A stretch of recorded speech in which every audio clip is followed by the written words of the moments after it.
네, 시청자 여러분 안녕하십니까. 출발 마케돈 예민수입니다. 오늘 금요일입니다.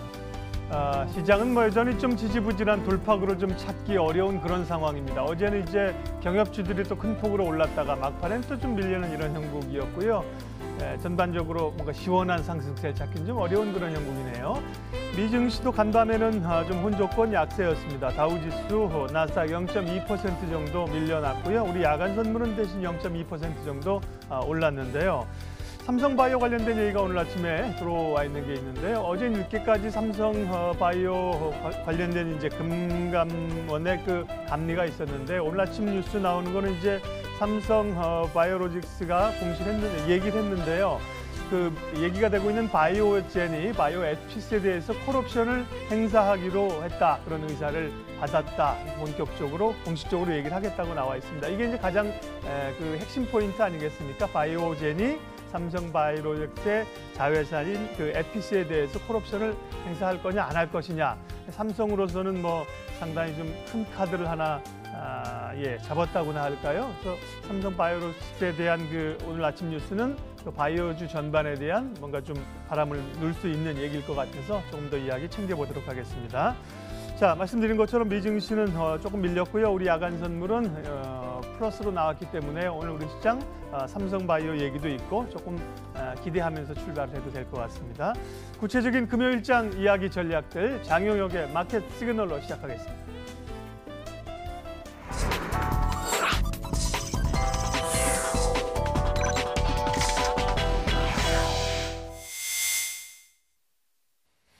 예, 한국투자증권 이프렌즈의 장용혁 팀장님과 함께 오늘도 시장 흐름 읽습니다. 팀장님 어서 오십시오. 네, 안녕하세요. 그러게요. 뭐 시원한 얘기가 좀 없어요. 비만 오고요. 그러게요. 예. 그러게요. 외국인들 여전히 좀 매도인 상황이고 뉴욕 증시 그리고 이제 삼성바이오 얘기 제가 지금 아침에 얘기 있었고요. 오늘 이제 삼성전자 얘기 다시 좀 할 건데요. 어제 예고해 드렸던 것처럼 시장에서 공매도 거래량 대비 공매도 비중만 보지 말고 실제로 KRX 공매도 공시 사이트에 가서 이 데이터를 보면 좀 더 정확한 자료를 알 수 있다라는 부분 어제 말씀을 드렸는데요.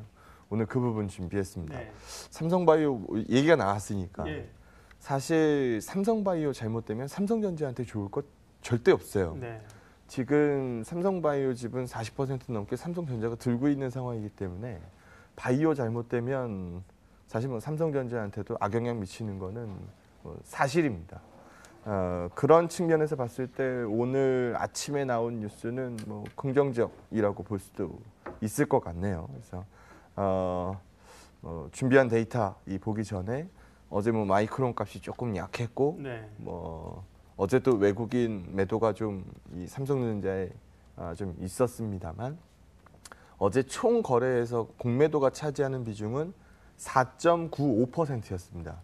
그러니까 요즘 많이 나오는 날은 25%, 뭐 18%, 뭐 14%대 뭐 이 정도 나오다가 어제는 공매도 거래량 대비 공매도 비중이 많이 줄었어요. 평소보다 거래량도 덜 나왔는데 그 덜 나온 거래량 중에서도 공매도 비중이 약했다라는 얘기는 일단 공매도 한풀 꺾인다라는 기대 가질 수도 있을 것 같고요. 그럼 이제까지 무섭게 쏟아졌던 그 공매도가 어떤 성격이었느냐 그것부터 좀 살펴보도록 하겠습니다. 이 페이지 한번 보시면은요, 앞은 이 일별 이 외국인 개인 기관 투자자의 수급을 나타낸 거고요. 다음 거는 시장에서 그날 신규 공매도 출회된 부분, 하루에 뭐 거래량 중에서 공매도가 차지하는 비중이 얼마나 되느냐라는 거를 보여드리는 거고요. 이 다음에 있는 거는 이 공매도 사이트에서 공매도 공시 사이트 KRX에서 이제 퍼온 거죠. 금액 기준으로 실제로 공매도 잔고가 쌓이고 있느냐, 풀리고 줄고 있느냐 이거를 보여주는 겁니다.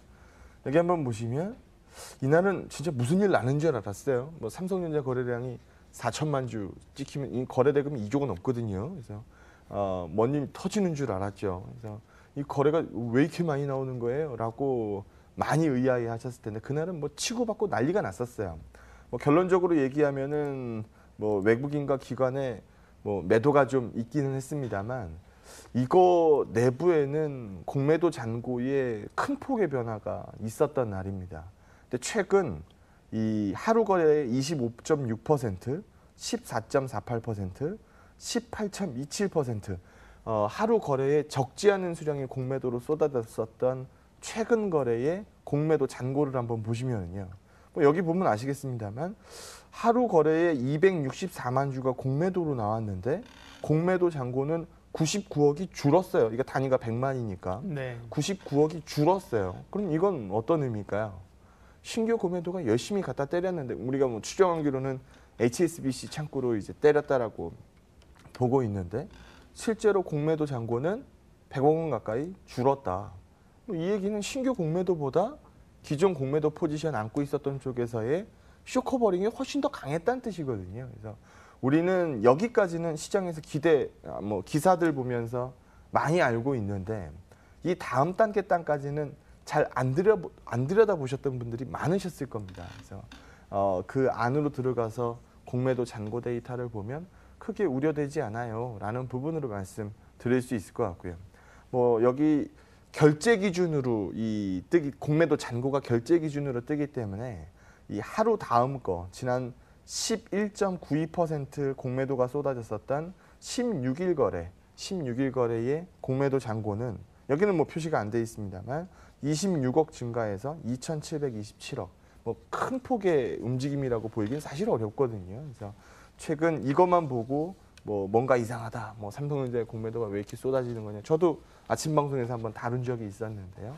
내부로 들어가서 보면 공매도 잔고 쪽에서는 오히려 우려가 좀 줄고 있다. 그래서 뭐 나쁘게만 해석할 필요 사실 없어 보이고요. 중요한 건 이제 이거겠죠. 그럼 앞으로 어떻게 될 것 같아요? 뭐 이 얘기 아니겠습니까? 반도체 전망이 아니, 뭐 수급이요? 수급적으로, 네네. 네. 뭐 공매도 보면 계속 나오는 네. 거예요. 뭐 이 얘기가 가장 궁금하시겠죠. 공매도는 쏟아질 때는 괴롭습니다만 끝날 때는 기대감이라는 게 있어요. 커버링이 있습니다. 그렇죠. 미리 팔아놨기 때문에 사서 갚아야 돼요.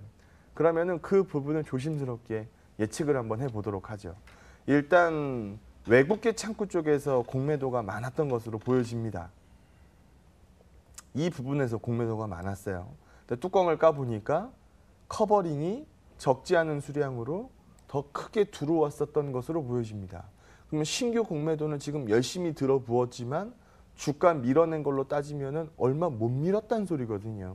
그럼 이게 나중에 뭐 신규 공매도가 원하는 바처럼 원하는 만큼 밀어내고 그 다음에 이 사서 갚으면은 이 신규 공매도 입장에서는 걱정할 바가 없을 텐데 이 정도 들이붓고도 주가가 밀리지 않았으면 나중에 커버링 채우는 시점에서는 뭐 약간 불리하게 채워질 가능성이 굉장히 높거든요. 공매도 입장에서 불리하게 채워지는 거는 시장 입장에서 봤을 때는 긍정적으로 채워지는 부분이기 때문에 오히려 신규 공매도가 좀 쫓기는 입장에 될 가능성도 배제할 수는 없을 것 같고요. 최근 매수의 기조를 잡고 있었던 거는 개인 투자자입니다. 여기 보시는 것처럼 삼성전자가 이 액분 이후에 지금 개인 투자자의 거래량 차지하는 비중을 보면 그러니까 삼성전자 총 거래량에서 개인 투자자가 관여된 비중이죠.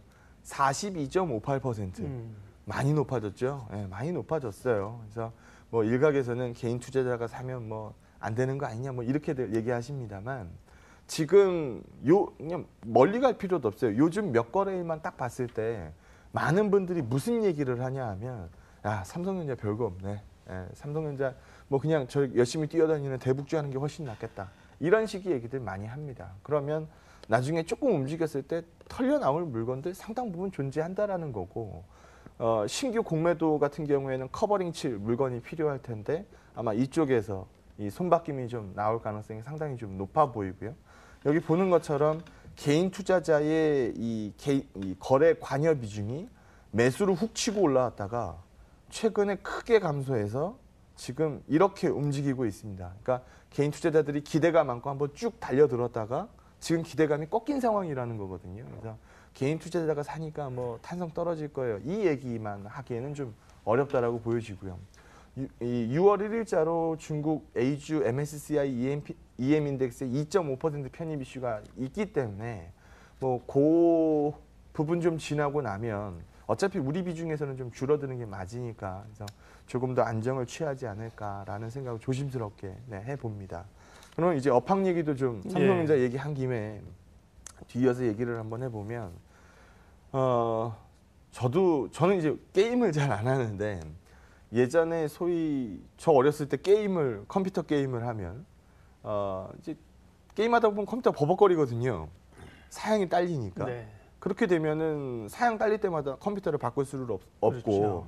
그러면 용산 전자상가 갑니다. 네. 그래가지고 메모리 사는 거죠. 그렇죠. 그러니까 우리가 업그레이드를 하는 거죠. 알고 예. 있는 이 막대기 D램 네. 사는 거예요. 그러면 그거 사가지고 와가지고 컴퓨터 나사 4개 풀러서 뜯어낸 다음에 슬롯에다가 이 램 하나 갖다 끼우죠. 많은 분들이 지금 반도체를 그때 반도체로 생각들을 많이 하세요. 물론 지금 그 막대기 D램도 많이 나와요. 그런데 우리가 지금 이 시장에서 얘기하고 있는 반도체는 그 반도체 포커싱이 아닙니다. 사진 하나 보여드릴게요. 여기 한번 보시면 이게 어디 그 반도체 같이 생겼다라고 볼 수, 물론 이거 반도체 칩은 아닙니다. 이 안에 그런 반도체 칩이 들어가 있겠죠. 근데 지금 우리가 얘기하는 반도체는 뭐 서버 램, 뭐 그래픽 램, 뭐 그래픽 램 같은 게 요즘은 그래픽 카드 보면 엄청 커요. 그래픽 램, 뭐 이런 부분들 스페셜티를 얘기를 하는 거지. 예전 같은 그냥 막대기 램 중심으로 얘기하고 있는 상황은 아닙니다. 그러니까 여기 뭐 이 써져 있는 건 어제 이 NH증권에서 하이닉스 목표가 12만 원 부여했었던 리포트에서 제가 캡처를 해온 건데요. 지금 여기 보는 것처럼 고성능 이 메모리 부분에 대해서 고성능 프로세서에 대해서 지금 납품 기대감 이런 부분들 얘기 나오고 있어요. 그래서 뭐 수요가 갑자기 부러진 것도 아니고 4차 산업혁명이 어디 갑자기 간 것도 아니고 그래서 지금 최근 분석에 따르면은 뭐 설사 뭐 먼저 이 얘기죠. 그러니까 반도체 업황이 부러질 걸로 보지도 않는다. 근데 설사 둔화된다 하더라도 지금의 이 호조 뛰고 있는 영업이익률 분위기 한동안 이어진다라는 게 일반적인 분석이거든요. 그래서 이런 부분들 쪽으로 읽는다라고 하면 반도체 지수, 이거 필라델피아 반도체 지수인데요. 작년 데이터를 끌고 오면 그냥 쭉 우로 올라간 그림이에요. 그래서 올해 데이터만 제가 끌고 왔습니다. 올해 데이터는 들쑥날쑥했어요. 여기 보시는 것처럼. 근데 우리가 지금 뭐 하이닉스 주가하고 지금 비슷하다라고 볼 수 있는 그림인데 삼성전자에 대입해서 읽으면은 필반 지수보다 훨씬 더 지금 삼성전자 지수가 약하게 움직인 게 사실이고요. 여기를 한번 보시게 되면 이제 1분기 실적 발표가 끝났으니까 그럼 반도체 업종이 뭐 돈 잘 벌었다는 거는 뭐 다들 알고 계실 거 아닙니까? 그럼 여기 한번 보시게 되면 삼성전자 하이닉스 제외하고 나면 영업이익이 마이너스 12.4% 역성장했다. YOY 값으로. 삼성전자 하이닉스를 포함하면 6.1% 증가했다. 그럼 삼성전자 하이닉스가 차지하고 있는 비중이 무려 이 YOY 값, 이 플러스를 만들어낸 비중이 20%가 넘는다는 얘기가 20% 정도 된다는 얘기거든요. 그래서 작지 않은 이 어닝 증가율을 보여주고 있는 업종이라고 보시면 될 것 같고요. 순익단에서는 뭐 더 확연합니다. 그래서 20% 정도의 순익 증가율을 반도체가 끌고 가고 있는 삼성전자, 하이닉스 이 두 종목이 끌고 가는 거고 이 두 종목을 걷어내고 나면 시장 데이터가 마이너스 20%대 순익 감소율을 나타내고 있는 거기 때문에 대한민국 시장에서 삼성전자, 하이닉스 빼고 얘기하기가 어렵다라는 얘기가 틀린 얘기가 아니라는 겁니다. 그래서 주변 데이터 흔들린 거는 없고 흔들린 건 우리 마음이거든요. 그래서 최근 주가 보면서 뭐 부진하니까 지쳐가는 분들이 좀 많으실 것 같은데 내부로 들어가서 데이터 보면 최근 시장이 재미없으니까 이쪽이 재미없는 거지 이 종목들에 대해서 흠잡을 수 있는 얘기들은 그렇게 크지 않다. 여전히 반도체의 긍정적인 의견 지속하도록 하겠습니다. 네, 삼성전자 이야기, 반도체 얘기 먼저 해봤고요. 시장의 주도주의 흐름도 오늘 다시 한번 체크하겠습니다. 어제도 말씀하셨던 세 개의 축, 예. 세 개의 축 그러니까 뭐 영화 제목 같아요. 그 이제 지금 말씀하신 IT 중심의 삼성전자, 그다음에 이제 가장 어쨌든 기운이 센 영업지요, 그리고 이제 바이오 이 기싸움이 계속 이어지고 있는 건데요. 예.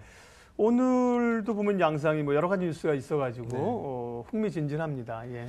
전전일 같은 경우에는 제가 아침에 나와서 그 네. 얘기를 하고 오늘은 분명히 대북에서 바람이 빠질 테니까 삼성전자가 최근에 쉬고 있었고 네. 그럼 바이오겠네요. 그날 바이오가 굉장히 많이 올랐죠.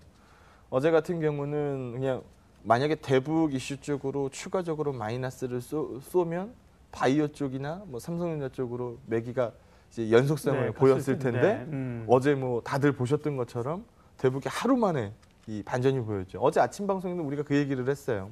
대북 이슈가 이게 한 번에 부러질 것 같으냐. 남아있는 이 얘기들이 이만큼 있는데 그래서 한 번에 부러지는 상황 절대 아니라고 볼 수 있고요. 어제 이 트럼프 대통령 발언을 좀 참고해서 말씀을 드리면 리비아식 모델에 대해서는 선을 그었어요. 그러니까 선 핵 폐기하고 그 이후에 이제 지원해주는 부분에 대해서는 뭐 선을 좀 그어 직접 선을 그은 거고요. 그래서 체제 보장 쪽에다가 이 좀 약간 확약 비슷한 언급을 하고 있어서 6월 10일 있을 북미 회담 기대감이 여전히 크게 남아 있는 상황이라고 볼 수 있을 것 같습니다. 그래서 이 페이지 한번 보시면 뭐 북한 쪽에서는 뭐 협상의 기술이 됐건 뭐 조금 삐졌건 뭐건 간에 우리나라 쪽하고는 뭐 티격태격합니다. 북미 회담이 어그러지는 케이스로 가지 않습니다. 그러면 됐어요. 라는 얘기를 하는 이유가 우리 쪽에서는 약간 삐걱삐걱 되더라도 큰 틀에서의 합의는 북미에서 나올 거고 우리가 그 북미에서의 의견을 어떤 의견을 주고받겠느냐라는 부분들을 사전 조율하기 위해서 그 전에 한미 정상회담이 열리는 거거든요. 그래서 이런 이 스케줄을 포함해서 본다라고 하면 그냥 약간의 노이즈로 있는 거고 우리가 4월 말에 이미 뭐 이 자리에서도 얘기를 했었던 것처럼 5월 달은 대북입니다. 누가 봐도 대북이었어요. 그래서 뭐 이 분위기가 하루 아침에 어긋난다라고 보기는 어렵고요. 약간 이 최근 중국이 북한이 좀 입이 나왔던 이유는 그거 같아요. 그러니까 우리는 단계적으로 폐기를 하고 거기에 따른 뭐 지원책이나 뭐 당근을 좀 받아들일 입장이었는데 최근 미국이 좀 강하게 밀어붙였었죠. 일단 뭐 다 폐기한다. 뭐 완전한 핵 폐기 이후에 보상이 주어진다. 뭐 이런 쪽으로 좀 강하게 밀고 간 경향이 굉장히 강했기 때문에 북한이 이대로 가다가는 협상 쪽에서 이미 접고 들어가는 케이스가 될 테니까 거기에서 약간 계산을 좀 했던 것으로 보여집니다. 그래서 이 위에도 써 있는 것처럼 빅 이벤트가 아직 남아있는 상황이어서 대북 이슈 쪽으로 계속적인 움직임은 좀 있다라고 보여지고요. 근데 어제도 막판에 보면은 대북 중에서 이제 흔들리는 애들이 이제 네. 종종 나옵니다. 네, 그래서 예전처럼 올랐다라 그래서 모두 다 올라가는 거 아니거든요. 그래서 이제 선별하는 작업이 이제 벌어지기 시작합니다. 그러면 이 묻지마식으로 올라가는 분위기는 점차 둔화된다라고 보고 있는 거고요. 그럼 지금 시장에서는 대북 쪽으로 완전히 쏠렸는데 그러면서 이제 바이오 탄성이 크게 줄었던 상황인데 그러면 이 분위기도 약간은 무게추가 약간씩 움직이겠죠. 그래서 바이오 쪽으로 매도가 강하게 쏠렸던 부분들도 조금 완화가 되고 대북 쪽으로 매수가 강하게 쏠렸던 부분들도 조금 완화가 되고 그래서 이 키 맞추기 식의 장세를 얘기할 수밖에 없을 것 같습니다. 물론 삼성전자 시세도 한쪽에 뭐 들쑥날쑥하겠죠. 그래서 종목 쪽으로 흘러가면 삼성전자 게임이 당연히 안 될 거고 종목 쪽에서 약해지면 삼성전자 게임이 올 거고 그래서 그 그림으로 읽으시면 될 것 같습니다. 근데 이 그림 뭐 지난번에도 보여드렸습니다만 이 시장의 추종값, 그러니까 K200 값, 코스닥 150 값, 뭐 ETF 추종값, 뭐 펀드값, 뭐 이런 것들이 있을 때는 지수 게임이 확연해요. 그러니까 뭐 이 종목 뭐 사야 돼요? 라고 물어볼 때 이런 식의 ETF 추종량을 보여주고 있으면 그냥 종목 잘 안 보이면 그냥 지수 게임 하세요. 라고 얘기해도 되는 시장이었거든요. 근데 지금 보시게 되면은 좀 올랐다 빠졌다 요즘 시장이 방향을 못 잡다 보니까 이쪽에서 추종값들이 나타나질 않습니다. 그럼 지수의 움직임이 안 나오죠. 그러다 보니까 세 개의 축, 삼성전자, 대북, 바이오 결국 이 안에서 지금 맴돌고 있는 거거든요. 그래서 한동안 이 분위기가 조금 더 이어진다라고 볼 수 있다라는 의견 드리도록 하겠습니다. 네, 그러게요. 한때 뭐 삼성전자만 갈 때는 개인 투자자들이 참 소외됐다는 느낌을 많이 받았는데 결국은 또 이제 대장주가 이렇게 뚜렷이 없으니까 시장이 또 지지부진해요. 그러면 어려워져요. 네, 그러니까요. 그런 점에서 계속 이제 좀 지지부진한 장세인데 그런 상황에서 전략은 어떻게 네. 가져갈까요? 저는 6월 들어가면은 좀 나아질 거라고는 네. 보고 있어요. 그래서 지금 5월 달에 좀 보릿고개 넘듯이 좀 힘들게 가고 있다라고 보고 있는 상황이고요. 좀 전에 말씀드렸던 것처럼 순환매 장세를 얘기하고 있는데요. 순환매가 지금 세계 축에서 순환매가 계속 도는 거 아닙니까? 근데 움직이는 거 따라잡으면, 물론 요즘 대북주는 움직이는 거 따라잡으면 시세가 납니다만 창 막판에 줄어드는 경우가 꽤 되기 때문에 따라잡기 순환매가 쉽지 않아 보입니다. 그래서 지금은 이 세계 축 내에서 놀되 내가 다음 턴을 생각해서 약간 줄 서 있는 순환매 전략을 끄는 게 좋아 보이고요. 쫓아가는 순환매는 역턴 걸릴 가능성이 좀 있으니까 그 부분보다는 줄 서 있는 순환매 쪽으로 방향 맞추시기 바랍니다. 예, 마켓온 첫 코너 장효혁의 마켓 시그널 장효혁 팀장님과 함께 또 오늘 시장 흐름들 핵심 변수들 체크했습니다. 팀장님 고맙습니다. 네, 고맙습니다.